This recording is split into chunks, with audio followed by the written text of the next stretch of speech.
Bharatiya Janata party के राज्यसभा सांसद एवं प्रदेश के पूर्व मंत्री जयप्रकाश निषाद रविवार को धर्मनगरी वृंदावन पहुंचे। उनके धर्मनगरी वृंदावन पहुंचने पर निषाद समाज के लोगों द्वारा गौरव नगर कॉलोनी स्थित एकलव्य बारात घर में सम्मान समारोह का आयोजन किया गया, जहां महेंद्र सिंह निषाद, पूर्व सभासद बादाम सिंह, सुरेश सिंह तोमर आदि के द्वारा राज्यसभा सांसद का पटुका साफा बांधकर स्मृति चिन्ह भेंट कर सम्मान किया गया। इसके साथ ही राज्यसभा सांसद द्वारा गरीब एवं असहाय वर्ग के लोगों को कंबल वितरित किए गए। इस दौरान पत्रकारों से वार्ता में राज्यसभा सांसद जयप्रकाश निषाद ने कहा कि प्रदेश की योगी सरकार ने अयोध्या में राम मंदिर निर्माण के साथ साथ प्रयागराज के श्रृंगारपुर किले में निषाद राज का मंदिर बनवाकर राम और निषाद राज को मिलने को जो कार्य किया है वह पिछले 70 साल की सरकारें नहीं कर सकी हैं। साथ ही उन्होंने कहा कि किसान आंदोलन के सवाल पर नए कृषि कानूनों को किसान की स्वतंत्रता वाला बताया है। वहीं कोरोना वैक्सीन पर सपा प्रमुख अखिलेश यादव के बयान पर उन्होंने कहा कि उन्हें सत्ता की वैक्सीन लग चुकी है, अब उनकी सत्ता नहीं आने वाली है, इसलिए उन्हें परेशान नहीं होना चाहिए और यह वैक्सीन पसंद नहीं है। जी माननीय मंत्री जी, आज वृंदावन कार्यक्रम दौरान पे आए हैं, कैसा लग रहा है सम्मान समारोह में, किस तरह का सम्मान? आज जो है वृंदावन में स्वागत समारोह, ये पूरे इस प्रदेश के नेतृत्व और इस देश के नेतृत्व को ये हमारा समाज बधाई दे रहा है कि जिन्होंने इस समुदाय के एक व्यक्ति को उच्च सदन में भेज करके पूरे समाज को सम्मानित करने का काम किया है।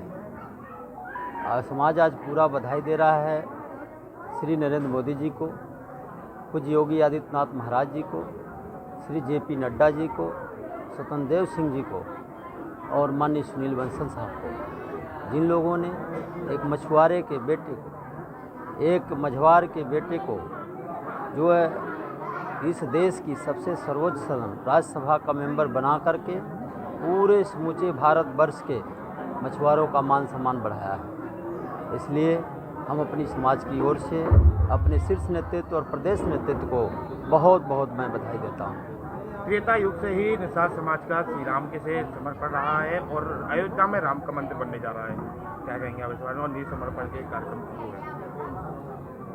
आप देख लीजिए, 70 साल जिनकी सरकार चली, उन्होंने कभी भी निषाद राज के ऊपर निगाह नहीं डाला।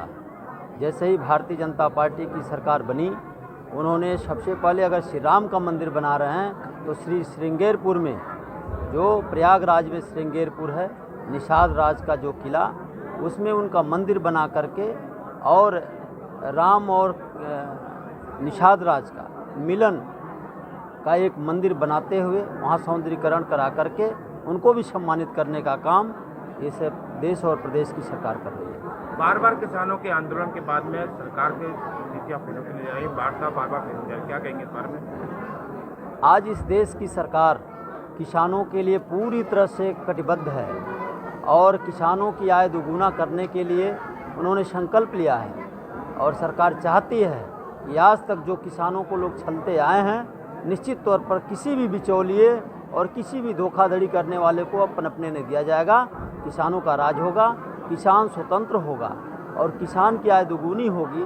जो 70 साल से जिस स्वामीनाथन आयोग की रिपोर्ट को ये पिछली सरकारों ने दबा कर रखा था, किसानों का सम्मान नहीं किया, लेकिन अब योगी जी और मोदी जी की सरकार इस पर कटिबद्ध है। किसानों को कहीं से नुकसान नहीं होने देगी, उनको आगे बढ़ाने का काम करेगी। समाज की बढ़ोतरी के लिए क्या क्या कदम रहेंगे? और मंत्री पूरे देश में जो यशस्वी प्रधानमंत्री हर समाज के लोगों के लिए उन्होंने नारा ही दिया है, सबका साथ, सबका विकास और सबका विश्वास के साथ काम कर रही है, उसी की कड़ी में मुझे राज्यसभा सांसद बनाया गया है। अखिलेश यादव भी कह रहे हैं कि वैक्सीन नहीं लगवाई। अखिलेश यादव जी वैक्सीन की बात कर रहे हैं, उनको जो है सोचना चाहिए कि इस देश के जो वैज्ञानिक हैं कितने अथक प्रयास से इस देश की जनता की सलामती के लिए उन लोगों ने ये रिसर्च करके वैक्सीन लाया है। माननीय अखिलेश यादव को जिस दिन पता चल जाएगा कि वैक्सीन किसके लिए है, उनको तो दूसरी वैक्सीन याद आ रही है जो अब सत्ता में लौट करके आने वाले नहीं हैं, इसलिए उनको सत्ता वाली वैक्सीन लग चुकी है, अब वो वापसी नहीं होगी, इसलिए उनको परेशानी है। ये वैक्सीन तो बना दिया, पूरे जनता की रक्षा कर रही है सरकार, और जो काम हमने नहीं किया वो काम जो है भारतीय जनता पार्टी पूरे देश की सभी लोग, सभी वर्ग के लोगों के लिए कर रही है।